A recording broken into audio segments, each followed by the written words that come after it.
Hola, hoy día vamos a comenzar con nuestro nuevo punto del programa y se refiere a el equilibrio a largo plazo, modelos de equilibrio de precios flexibles. O sea, lo que vamos a ver ahora va a ser un modelo macro completo, con todo lo que hemos estudiado. Va a llamar la atención, de media vez me llama la atención de que vimos cuentas nacionales, vimos crecimiento a largo plazo, después vimos el comportamiento de los agentes. Con lo que hemos visto el comportamiento de los agentes y contabilidad nacional, vamos a poder hacer un modelo muy sencillo de equilibrio general, que nos va a tomar bastante poco tiempo, porque lo que hace es sumar todos los ingredientes que ya hemos visto. Y eso es lo que vamos a hacer. Y esto se divide, en primero vamos a ver el equilibrio economía cerrada, ¿no es cierto? Después vamos a ver el equilibrio cuenta corriente, equilibrio de economía abierta, donde vamos a hablar de la cuenta corriente en una economía en la que no hay importaciones y exportaciones distintas. Eso lo vamos a hablar en su momento. Y después vamos a hablar del tipo de cambio, que es muy importante, ¿no es cierto? Son los modelos de economía cerrada, y después vamos a ver en el largo plazo, en este modelo de equilibrio flexible, cómo entra el dinero y los precios, que es otro elemento bastante importante que deberíamos tener pendiente en la discusión, que desde ahí es desde donde uno parte después a hacer modelos de ciclo económico, ¿no es cierto?, de recesiones y expansiones. Entonces, para comenzar con la economía cerrada, vamos a pensar que estamos en el largo plazo. Largo plazo es un concepto relativo, ¿no es cierto? Largo plazo en crecimiento es cuando uno converge, que puede ser muy largo. En macroeconomía, a este nivel, podemos pensar que el mínimo plazo en el cual los precios son flexibles. Es decir, los precios se han ajustado, ¿para qué? Para que haya equilibrio en la economía. Y ese ajuste de precios, ¿qué representa? Que la economía va a estar siempre sobre su producto potencial. La economía va a estar sobre su producto potencial, ¿no es cierto? Que el PIB, cuando todos los factores están ocupados plenamente. Es decir, nosotros vamos a tener producto, va a ser igual a F por A, ¿no es cierto?, de K barra L barra, plenamente usado. En el ciclo económico nosotros tenemos que muchas veces L en particular no está plenamente usado, y también eso significa muchas veces que K no está plenamente usado. Nosotros nos preocupamos del desempleo. ¿Y qué significa eso? Que en este modelo no vamos a estar capturando esos movimientos cíclicos. Por eso este modelo de 2, 3 años, cuando los precios se han ajustado, cuando la economía después de algún movimiento se normalice, nosotros nos gustaría saber cuál es el equilibrio de esa economía. Y ese equilibrio, el que de alguna otra manera lo vamos a tener que tener en consideración cuando la economía fluctúa en torno a ese equilibrio. Entonces esto es muy importante. Además hay variables que igualmente se pueden ajustar a su equilibrio, las tasas de interés, el tipo de cambio. ¿Por qué? Porque son variables que no tienen un ajuste tan lento como, por ejemplo, a veces la tasa de desempleo. En este modelo, pues, el producto potencial cambia, ¿no es cierto? Y cambia, y eso es el PIB de tendencia, es como crece. Pero nosotros aquí nos vamos a enfocar que hay un I barra y cómo es el equilibrio, ¿no es cierto? Y vamos a entender los efectos de política económica, en particular política fiscal, porque no podemos hacer política monetaria porque los precios son flexibles. Y como vamos a ver después, cuando los precios son flexibles, el dinero es neutral, no tiene ningún impacto la política monetaria en la actividad, sí en los precios. Vamos a suponer esto de una manera bien sencilla, y que es bueno que lo tengan claro, lo irán a entender de su curso micro, ¿qué es el equilibrio general? El equilibrio general es cuando los consumidores y productores están optimizando, es decir, están sobre sus demandas. El consumo es el consumo que desean los hogares, la inversión es la inversión que desean las empresas, dado el contexto, ¿no es cierto? El gobierno tiene un comportamiento exógeno, que es lo que hemos asumido siempre, tiene un G, y una manera de financiarlo. Y finalmente los precios, y aquí vamos a discutir qué precios, se ajustan de manera que los mercados se equilibren. Eso es el mismo en el equilibrio general. Nosotros tenemos dos bienes, ¿no es cierto? Como estábamos hablando, vestuarios y alimentos. ¿Qué es el equilibrio general? En general, que las empresas están optimizando, están sobre su curva de oferta, que las demandas son los hogares que están decidiendo de manera óptima, de acuerdo a su demanda. Y el tercer componente es que los precios sean los de equilibrio, para que se equilibren los mercados. Es lo mismo. Eso estoy pensando en un modelo de dos bienes, ¿no es cierto?, de vestuario y alimentos, pero aquí vamos a hablar de una cosa un poquito más general, ¿no es cierto?, que tiene que ver con ahorro e inversión. Nosotros ya tenemos la economía bien sencilla, por eso yo les digo es sencillo. Este modelo uno lo puede complejizar mucho. De hecho, los fundamentos de este modelo y se pueden hacer en un modelo de 2 periodos, que en este curso no lo pasamos, más adelante se ve. Es decir, que uno ya sale de este esquema y dice, veamos un modelo de 2 periodos donde están los consumidores, como los vimos nosotros en 2 periodos. Pero también hay cierta cantidad de producción, hay empresas que producen, como vemos nosotros en el equilibrio. Aquí lo que vamos a hacer es una simplificación de eso, pero que en mente tiene más o menos eso. Vamos a suponer que hay una demanda agregada, y la demanda agregada está dada por lo que estudiamos, un consumo que depende del ingreso disponible y de la tasa de interés real. ¿Cómo depende la tasa de interés real negativamente? Cuando sube la tasa de interés real, el consumo presente es muy caro, domina el efecto de sustitución, estamos pensando, va a caer el consumo, ¿no es cierto? En particular el consumo durable, y depende positivamente el ingreso. Esto, para ser más general, y lo que vamos a discutir, depende si el ingreso es permanente, transitorio, porque esas cosas hemos aprendido. No podemos escribirlo exactamente en la ecuación, pero sí gráficamente podemos ir analizando los distintos efectos. El otro componente de la demanda agregada es la inversión, y la inversión depende negativamente de la tasa de interés. Y finalmente, un gasto de gobierno exógeno, ¿no es cierto? ¿Y el equilibrio? ¿Cuál va a ser el equilibrio? El equilibrio va a ser que esto tiene que ser igual a I barra, porque esto es la demanda agregada, es una economía cerrada. Por lo tanto, la demanda tiene que ser igual a la producción total de esta economía, que es una cantidad fija en economía cerrada. Gráficamente, lo que ustedes van a ver inmediatamente es que la variable endógena que tenemos aquí, la variable que se ajusta, el precio, es la tasa de interés real. La tasa de interés real es la que nos equilibra la oferta con la demanda. Y eso es lo que nosotros vamos a ver aquí. Vemos nosotros que la oferta agregada es vertical al nivel de I barra, y la demanda agregada es decreciente en la tasa de interés real. Hay una tasa de interés RA, que es la tasa de interés real de equilibrio, y ahí nosotros podemos representar el equilibrio. Esta es una manera de hacerlo. La otra forma de hacerlo, que es la que vamos a usar nosotros, tal vez a veces un poquito más tedioso de entender, pero mucho facilita, es, nosotros sabemos que equilibrio ahorro-inversión. Nosotros sabemos que oferta igual demanda es lo mismo que ahorro igual inversión. Eso lo vimos nosotros de la contabilidad. Entonces nosotros tenemos que, lo que debemos tener, ¿cuál es el ahorro en esta economía? El ahorro de esta economía es el ingreso no gastado. Y si nosotros miramos, va a ser el ingreso no gastado, el de los privados, es su ingreso disponible menos el consumo, y el del gobierno son los impuestos menos el gasto. Como ustedes se darán cuenta, los impuestos se cancelan. Y se van a cancelar, ¿por qué? Porque el impuesto es una transferencia de ingresos entre gobierno y hogares. A nivel agregado, el ahorro nacional va a ser I menos C menos G. Ese va a ser el ahorro nacional, y eso nosotros sabemos que igual a la inversión. Y en equilibrio tenemos ahorro igual a inversión. La inversión es decreciente, este es el mismo gráfico del anterior, pero mostrándolo con ahorro e inversión en este eje. La inversión es decreciente en la tasa de interés, eso ya lo vimos, lo discutimos. Mayor es la tasa de interés, mayor el costo de capital, menos incentivos tenemos a invertir. Visto desde el punto de vista de valor presente, sube la tasa de interés, los flujos futuros de la inversión se descuentan más rápido, por lo tanto, se cuentan con una tasa mayor, por lo tanto, lo que vamos a estar nosotros teniendo es una caída en la inversión. Y el ahorro sube con la tasa de interés. ¿Por qué? Porque el consumo depende negativamente de la tasa de interés, el ahorro depende positivamente, porque el ahorro privado es esto. Entonces va con un signo menos aquí. Si esto tiene un signo negativo aquí, como hay un menos adelante, va a tener un signo positivo. Ese es el equilibrio ahorro-inversión, ¿no es cierto? Ese es el equilibrio ahorro-inversión en economía cerrada. Vamos a ver que en economía abierta es bastante distinto. Y lo que vamos a hacer nosotros es ahora hacer algunos ejercicios. Ya tenemos el modelo, este es el modelo. Ya vemos la verdad que es una cosa bastante simple. Pero esto es lo que nos representa la economía y lo que nos va a determinar la tasa de interés. Y lo que nosotros vamos a hacer ahora es hacer ejercicios. Vamos a decir qué pasa cuando pasa una cosa, qué pasa cuando pasa otra, y vamos a tratar de aprender un poquito cómo se ajusta la tasa de interés de equilibrio de largo plazo de esta economía a distintos efectos. Esta es la tasa de interés que nosotros estaríamos pensando real de equilibrio de largo plazo. Es la tasa, en el caso de Chile, en UF, de un papel a 10 años. ¿A dónde debiera ir esa tasa? ¿No es cierto? No estamos pensando en la tasa de corto plazo, que tiene una relación con la tasa de largo plazo, pero a corto plazo es como la que fija el Banco Central. La fija alrededor de esta tasa de largo plazo. Pero lo importante es que la tasa de largo plazo tiene un equilibrio, y ahora vamos a ver los elementos centrales del equilibrio en economía cerrada. Primer ejercicio. Aumento transitorio de G financiado con impuestos. O sea, aquí no hay ninguna discusión. Aquí yo digo, ¿saben qué? Esta es una economía que tiene muchos periodos, del 1 al infinito, y estamos en el periodo 1, y yo digo, ¿saben qué? Solo por el periodo 1 yo voy a aumentar el gasto de gobierno. Y para eliminarme las discusiones de financiamiento, es decir, supongamos que lo financiamos con impuestos. Nada más, lo vamos a financiar exactamente con impuestos.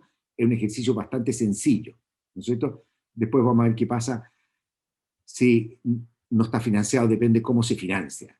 Entonces, nosotros, ¿qué vamos a tener? En primer lugar, como el gasto del gobierno aumenta y los impuestos aumentan, ¿qué pasa con el ahorro público? Que nosotros le llamamos SG.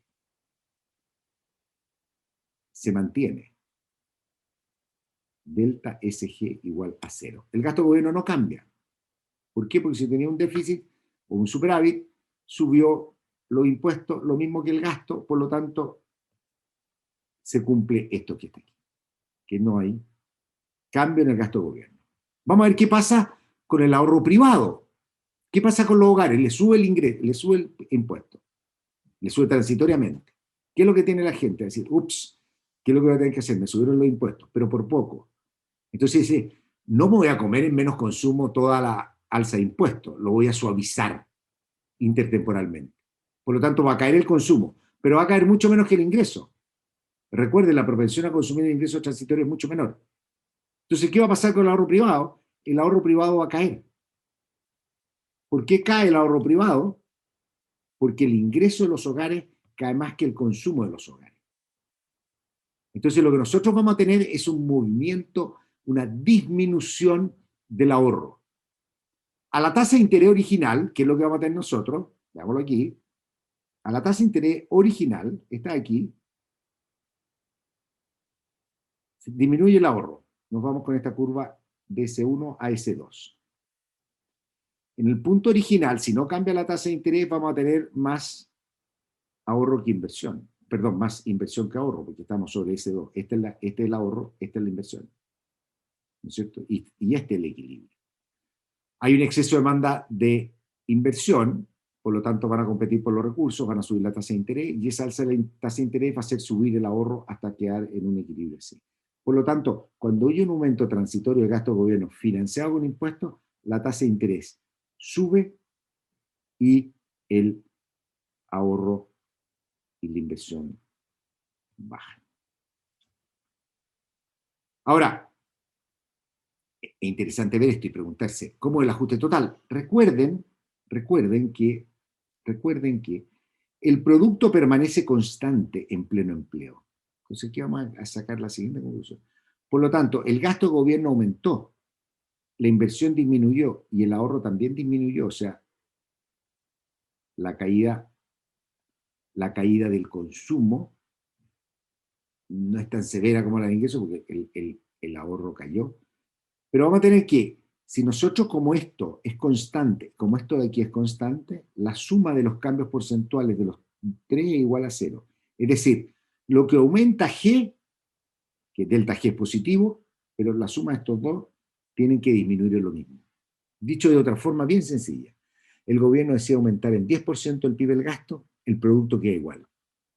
¿De dónde va a venir ese 10% del gasto que quiere consumir el gobierno? De un cambio de precio, en este caso la tasa de interés, que va a reducir los otros componentes en 10 puntos del PIB. Consumo e inversión van a disminuir. No son ejercicios así normalmente, y en pleno empleo, si uno hace eso, primero tiene una tremenda recesión. Pero ¿qué es lo que vamos a tener nosotros? Que eso se va a compensar. ¿Y se compensa cómo?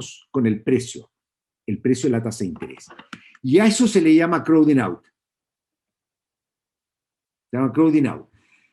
El gobierno crowds out, o sea, hay crowding out, desplaza, el gobierno desplaza gasto privado. Entonces, lo único que pasó en esta economía, el ingreso, que el producto quedó igual, pero donde hubo un desplazamiento de gasto público, de gasto público por gasto privado, que se redujo. Y eso hace que el producto quede exactamente igual. Y eso es lo que vemos nosotros en este gráfico. Ahora vamos a hacer el mismo ejercicio, pero vamos a suponer que es financiado con deuda. Es decir, no suben los impuestos. Si no suben los impuestos, ¿qué es lo que vamos a tener nosotros? ¿Qué pasa si no suben los impuestos? Si no suben los impuestos, ¿qué es lo que vamos a tener nosotros? Que el aumento en el gasto, sin aumento de impuestos, significa que el ahorro de gobierno baja en exactamente lo que subió el gasto de gobierno.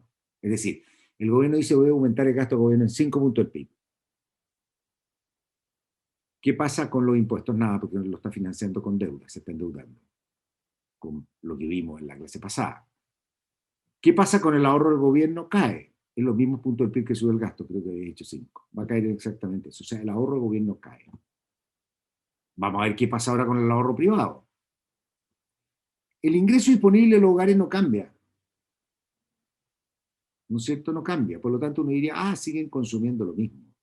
Y como tienen el mismo ingreso, no pasa nada por el lado del ingreso de los hogares, ¿no es cierto? Por el lado del ingreso de los hogares. ¿Qué es lo que va a tener uno? Uno va a tener algo muy similar a esto de acá, una reducción del ahorro. Pero pensemos qué pasa cuando es transitorio. Si los individuos son racionales y hay equivalencia ricardiana, ¿qué van a hacer los hogares? Van a aumentar en algo el ahorro. Porque van a decir, me redujeron los impuestos hoy día. En vez de gastarme todo eso, ¿no es cierto? Porque mi ingreso disponible no cayó. ¿Qué es lo que voy a hacer yo? Voy a ahorrar eso y lo voy a repartir a lo largo del tiempo. ¿No es cierto? Por lo tanto, los hogares van a aumentar el ahorro. Entonces, el desahorro del gobierno se compensa en parte por el mayor ahorro de los hogares. Esto es decir lo siguiente. Veamos en el cuadro anterior. Esto es en el caso que no hay equivalencia ricardiana. Si hay equivalencia ricardiana, esto se devuelve un poco. Es decir, la caída del ahorro no es tan grande porque los hogares van a compensar en cierta medida lo que está pasando con el endeudamiento.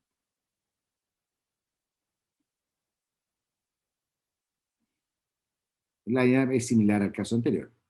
Vamos a ver, esto ya lo vimos nosotros en el aumento transitorio de energía, entonces aquí está lo que les explicaba recién.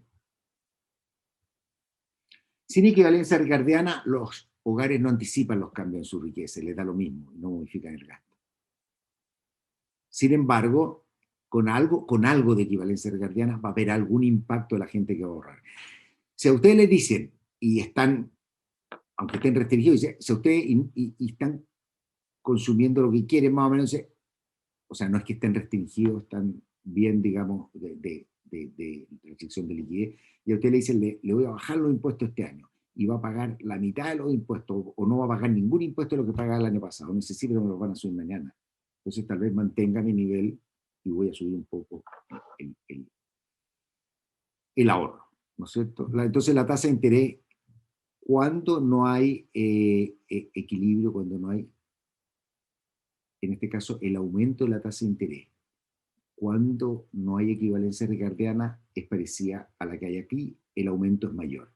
Cuando hay equivalencia ricardiana, como les mostré en ese gráfico, el aumento es menor. Por último, un último caso interesante es un aumento permanente en el gasto de gobierno. Un aumento permanente, ¿qué es un aumento permanente en el gasto de gobierno? Un aumento permanente en el gasto de gobierno, es decir, de ahora en adelante aumento G, vamos a suponer que lo financia. No se financia con deuda, no sería sostenible. Entonces vamos a suponer esta clásica idea de que gastos permanentes se financian con ingresos permanentes. Por lo tanto, vamos a hacer un programa de mayor gasto social, de ahora en adelante, vamos a ir a buscar los recursos, vamos a subir impuestos. Eso requiere entonces un aumento proporcional de impuestos, no pasa nada con el gasto de gobierno. ¿Qué pasa con los hogares? ¿Qué pasa con los hogares? ¿Qué va a pasar con el ahorro de los hogares? Supongan ustedes, estudiantes, son jefes de hogar, participan en hogar, son ya individuos independientes. Tienen un ingreso de 10 y pagan un impuesto de 1. Están consumiendo 9. No ahorran nada, estamos en una situación en la que es todo estable. Llega el gobierno y le dice, ¿sabe qué? Le voy a sacar 1 más. Ya no va a ser 1, va a ser 2. De ahora en adelante. ¿Qué pasa con el consumo? Alguien que quiere suavizar. ¿Cuál es la propensión? Es cercana a 1. La propensión de un cambio permanente. ¿Por qué? Porque la gente dice, sí, yo quería consumía 9, pero ahora me van a sacar un punto más de impuesto, consumo 8 de ahora en adelante. Si bajo muy poquito ahora voy a tener que pagarlo en el futuro, entonces yo lo bajo parejo. ¿Qué es lo interesante de esto? Que el mayor gasto de gobierno desplaza gasto privado sin necesidad de que cambie la tasa de interés. Simplemente el desplazamiento lo produce el aumento de impuestos. Eso es lo que hace a la gente consumir menos. Y el equilibrio es exactamente el mismo. Es decir, para que vean lo interesante de este análisis transitorio y permanente, los cambios transitorios del gobierno, los aumentos transitorios del gobierno aumentan la tasa de interés de equilibrio, reducen consumo, reducen inversión para abrirle paso al aumento transitorio del gasto de gobierno. Aumentos permanentes del gasto de gobierno generan crowding out, pero no por la vía de tasa de interés. La inversión sigue igual, el ahorro sigue igual. Pero para abrirle espacio al gasto de gobierno, los consumidores aumentan en la misma disminuyen en la misma magnitud el consumo, que es lo que le cae a los ingresos. ¿No es cierto? Se produce el mismo ajuste, pero no necesito cambiar la tasa de interés. Cuando es transitorio, por lo tanto, los efectos de aumento de gasto de gobierno tienen mayor impacto sobre la tasa de equilibrio cuando son transitorios. Esa es como la lección que podríamos sacar de esto, que en un modelo muy sencillo, si no pensamos en la dinámica, no podríamos contestar. Si no hubiéramos estudiado el tema de equivalencia ricardiana y de los cambios transitorios y permanentes, no podríamos tener esta discusión. Y hablaríamos un solo aumento de G, que es el que nos da capacidad, el transitorio que vimos en el caso anterior, pero esta discusión que tenemos ahora requiere de entender un poco teoría de consumo y teoría de consumo intertemporal. Vamos a ver aumentos de la productividad. Y con esto, como termina nosotros el modelo de economía cerrada. Pues en este modelo de economía cerrada, si nosotros vamos a nuestra primera ecuación, en nuestro modelo de economía cerrada, ¿qué podemos cambiar nosotros? En nuestro modelo de economía cerrada podemos cambiar G y T, que es lo que acabamos de hacer, y podemos cambiar I barra. Es todo lo que podemos cambiar aquí. Y a eso le vamos a llamar cambios de productividad. Es decir, un cambio de productividad, como lo tenemos el parámetro A de la productividad total de los factores, decimos simplemente un aumento de productividad es que de repente la economía sube su nivel de producto potencial. Sin que haya más capital ni más trabajo, simplemente la economía sube su nivel de producto potencial. ¿Qué es transitorio? ¿Cuál es el mejor ejemplo? El que siempre me gusta decir, un aumento transitorio de la productividad en una economía agrícola, un muy buen clima. Del clima bueno va y viene, por lo tanto es transitorio. Y ese año vamos a producir mucho más. ¿Ah? Son cosas que el clima es un ejemplo muy bueno porque es difícil pensar que los aumentos productivos o los mejoramientos de tecnología sean reversibles. Eso es mejor permanente. O sea, cuando uno dice A sube de manera permanente, pero no es como que la gente se le olvida cómo hacer las cosas bien. Por eso, este es como un shock, un aumento de productividad, buen clima. Disminución de productividad, lluvias y qué sé yo, daño a la producción. Eso es como una cosa corriente del Niño, en la pesca. Son fenómenos muy exógenos, no necesariamente asociados a la forma de producir. Pero sí producimos más. Entonces, si el aumento es transitorio, tenemos que hacernos dos preguntas. La primera que tenemos que hacer es qué pasa con el ahorro y qué pasa con la inversión. ¿Qué pasa con el ahorro y qué pasa con la inversión? ¿Qué pasa con la inversión? Si hoy día yo tengo buen clima, me gustaría invertir más, pero como es transitorio, no voy a invertir más. La transitoriedad del shock hace que la inversión no responda. Si la inversión respondiera, aumentaría, pero por eso estamos pensando en algo así como bien transitorio. Mientras más largo dura este cambio de productividad, más incentivos vamos a tener a invertir. Los aumentos de precio del cobre, cuando hubo el boom del cobre, la gente decía, obviamente el boom no va a durar para siempre, pero probablemente dure los próximos 10 años, en cuyo caso, ¿qué es lo que tenemos que hacer nosotros? Podemos invertir. Pero esto es un aumento de productividad muy transitorio, que no alcanza a reaccionar la inversión, para ver con el otro caso polar, la vida un poco más intermedia, uno puede decir. Entonces la inversión no va a pasar nada. ¿Y qué pasa con el ahorro? Como un aumento transitorio, yo ahorro, no aumento el consumo en todo. Eso es lo que me dice la teoría del ingreso permanente. Por lo tanto, el ahorro privado sube. ¿Qué es lo que tenemos nosotros? Y después vamos a volver al equilibrio original. ¿No es cierto? Pero ¿qué es lo que pasa en el corto plazo? La economía va a pasar de un equilibrio en el que con esta tasa de ahorro a este equilibrio con esta tasa de ahorro. Es decir, como hay un aumento transitorio, transitoriamente va a caer la tasa de interés de aquí hasta acá, va a aumentar la inversión, pero no va a aumentar la inversión por la transitoriedad del shock, va a aumentar la inversión por la tasa más baja. Entonces, nos vamos a estar moviendo sobre esto es lo que uno siempre llama, no es que la curva de inversión se desplaza, es que nos movemos a lo largo de la curva de inversión, porque bajo la tasa de interés. Eso ocurre en el periodo transitorio. Después, ¿qué es lo que va a ocurrir? Lo que va a ocurrir después es que nos devolvemos. Veamos un aumento permanente de la productividad. El aumento permanente de la productividad nos da la paradoja, nos da lo interesante de que es completamente opuesto al aumento transitorio. El aumento transitorio de la productividad, ¿qué fue lo que hizo? Bajó la tasa de interés. ¿no es cierto? Hubo un aumento del ahorro. En un aumento permanente, ¿qué pasa con el consumo? Sube lo mismo que lo que aumentó la productividad, porque es un permanente. Teoría del ingreso permanente.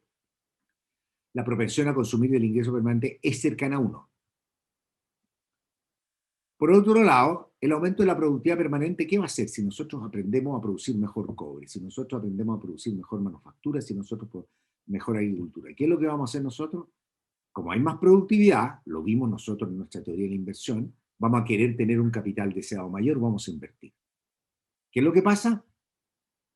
La inversión sube, el ahorro queda igual, la tasa de interés sube de aquí a acá. Esto es bien interesante porque lo vamos a discutir. Estamos llegando aquí. A ustedes le dicen un aumento de la productividad, sube la tasa de interés. Uno le dice, depende si es permanente o transitorio. Si es permanente la sube, si es transitorio la baja. Y es simplemente porque estamos pensando nosotros cómo se comportan el ahorro y la inversión. Este es lo que podríamos decir de manera bien simplificada, qué puede hacer uno en una prueba, en una tarea, puede poner una ecuación al consumo, una ecuación al ahorro y ver las distintas sensibilidades y de qué dependen los cambios de qué dependen los cambios de tasa, cuando hay un cambio de gasto de gobierno, cuando hay un cambio de productividad, cuáles son las sensibilidades más relevantes, son todas cosas que podemos aprender, ¿no es cierto?, poniendo un poco más de estructura a esto. Pero este es como el modelo central, no hay mucho más que esto. Ahora, lo que nos queda, vamos a introducir el tema de economía abierta. ¿Okay? Vamos a partir con la parte de economía abierta hasta hablar del equilibrio. Vamos a llegar al equilibrio y después vamos a empezar a hacer los ejercicios, depende cómo vayamos en la hora. Recordemos nosotros, la cuenta corriente tiene varias maneras de verla. Exportaciones menos importaciones más transferencia al exterior por pago de factores. Pero también es el Producto Nacional menos el gasto interno. Y nosotros le llamamos a esto a la cuenta corriente menos ahorro externo. Recuerden que la cuenta corriente también es la acumulación de activos internacionales. Cuando tenemos un superávit tenemos una mayor posición de inversión internacional. Cuando tenemos un déficit de cuenta corriente tenemos una menor posición de inversión internacional. ¿Por qué se habla? Para repetir esto lo hablamos. ¿Por qué hablamos que la cuenta corriente, que un déficit es ahorro externo? Esto es interesante, siempre digo yo, porque la palabra déficit es malo, la palabra ahorro es bueno. Entonces, cuando es ahorro externo es porque hay un déficit de la cuenta corriente, ¿no es cierto? Supongamos que esta economía no tuviera pago de factores del exterior, para hacerlo simple, y aquí podemos entenderlo nosotros. Si esta economía importa más de lo que exporta, significa que el país se está endeudando con el resto del mundo. El resto del mundo está ahorrando en la economía local para que pueda gastar más. Nosotros estamos sacando esto de un desahorro que nos está proveyendo nosotros desahorramos del ahorro que nos provee el exterior. O sea, el ahorro del exterior es el que financia la inversión. Nosotros vamos a tener que el ahorro externo más el ahorro nacional es igual a la inversión.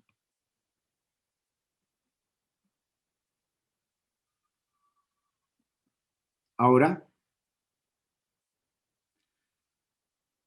para poner la economía abierta en contexto, vamos a suponer que estos bienes son iguales. Y vamos a quedar claros, nosotros importamos y exportamos no porque tengamos cobre y queramos petróleo. Nosotros aquí importamos y exportamos porque queremos más bienes hoy día o menos bienes hoy día que el resto del mundo. Esa es la teoría que hay detrás de esto. Pero vamos a suponer que la economía, para hacerlo bien simple, la economía tiene perfecta movilidad de capitales. ¿No es cierto? Si esta economía tiene perfecta movilidad de capitales, ¿qué significa? Que la gente se puede endeudar en el mundo o pedir prestado todo lo que quiera a una tasa de interés R asterisco. ¿No es cierto? Esta es la tasa de interés internacional. ¿Qué implica esto? Que si hay perfecta movilidad de capitales, la tasa de interés es igual a la tasa de interés nacional es igual a la tasa de interés internacional. O sea que R es igual a R asterisco. Ese es el equilibrio. Si no fuese así, uno podría arbitrar. Si la tasa de interés local es más chica que la internacional, más baja, ¿qué hacemos nosotros? Nos endeudamos infinito aquí. y mandamos la plata afuera. Por el contrario, si la tasa de interés acá es más alta, todo el mundo se viene y trata. La única forma de que eso no ocurra es con R igual a R asterisco. Y entonces, en el equilibrio, en la economía abierta, ¿no es cierto? Y esta es como la diferencia, antes de mostrarles gráficamente, la tasa de interés se determina de manera que sea consistente el ahorro con la inversión. En economía abierta la tasa de interés está dada. Entonces, ¿qué es lo que se va a ajustar? Si la tasa de interés no es consistente con el equilibrio ahorro nacional igual inversión, entonces vamos a tener casos en los que el ahorro nacional, el ahorro nacional sea mayor que la inversión, o que el ahorro nacional sea menor que la inversión. ¿Cómo se rellena esa diferencia? Con ahorro externo. Si el ahorro nacional es mayor que la inversión, parte de lo que tenemos de ahorro lo vamos a ahorrar afuera, vamos a tener un superávit en cuenta corriente. Si tenemos muy poco ahorro interno, pero invertimos harto, vamos a tener un déficit en cuenta corriente. Él es lo que nos va a financiar, ¿no es cierto? Ahora, nosotros deberíamos esperar que en el mundo entero es una economía cerrada. El modelo de economía cerrada, nosotros podríamos decir, ese es el mundo, el ahorro y la inversión del mundo. Y cada país se ajusta dada la tasa de interés internacional, unos proveen ahorro, otros demandan ahorro, y en el neto deberían equilibrarse. Y este es el equilibrio. Este es el equilibrio de autarquía, por eso le pusimos una A, es autarquía, economía cerrada. El equilibrio de economía abierta, vamos a suponer que esta es una economía que cuando se abre al mundo tiene una tasa de interés menor que la tasa de autarquía. ¿Qué va a pasar si la tasa es menor? Vamos a invertir menos que lo que invertíamos en autarquía y vamos a ahorrar menos. Totalmente equivocado. Vamos a ahorrar menos. ¿Por qué? Porque la tasa es muy baja. Vamos a consumir más. El presente es más barato. ¿No es cierto? Pero vamos a invertir más también. Este es el ahorro nacional, porque esta es la curva de ahorro. Esta es la curva de inversión. Por lo tanto, el ahorro nacional es esto y la inversión es esto. La diferencia es el ahorro externo, que en este caso va a ser positivo, es decir, por eso la D, hay un déficit en cuenta corriente mayor que cero. Entonces, eso es lo que nosotros vamos a ver. Aprovechemos de pasar un ejercicio adicional, un solo ejercicio que se los mencioné yo al principio de la clase y para los par de minutos finales y calibrar los largos de las clases. Déficit gemelos. Yo le hablé que en la época de Reagan bajó impuestos, aumentó el déficit fiscal y aumentó la cuenta corriente. Y todos dijeron, esto es un déficit gemelo que es lo que predice un modelo, ¿no es cierto? Un modelo de equilibrio general como este. En la economía cerrada, ¿qué veíamos nosotros? Que un aumento transitorio del gasto de gobierno, bajaba el ahorro nacional y la tasa de interés subía. Con perfecta movilidad de capitales, R va a seguir siendo igual a R asterisco. Por lo tanto, el ajuste tiene que ocurrir vía cuenta corriente. Entonces, supongan ustedes que el país estaba inicialmente en un balance de cuenta corriente. El gobierno aumenta transitoriamente el gasto de gobierno. ¿No es cierto? Financiado puede ser, vamos a suponer que no financiado, porque esto es como el déficit gemelo, perdón, queremos déficit fiscal. Entonces, el gobierno va a subir el gasto. Y olvidémonos del sector privado. La gente no tiene equivalencia ricardiana, sube el gasto y la gente no ajusta el ahorro privado. Podría ajustarlo un poquito, como lo vimos nosotros en la economía cerrada. El aumento del gasto, ¿qué significa? Que el ahorro nacional va a bajar. ¿Por qué? Porque baja el ahorro de gobierno.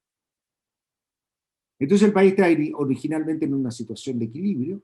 ¿Y qué pasó en esta situación de equilibrio? En esta situación de equilibrio de cuenta corriente, el aumento del déficit fiscal hace también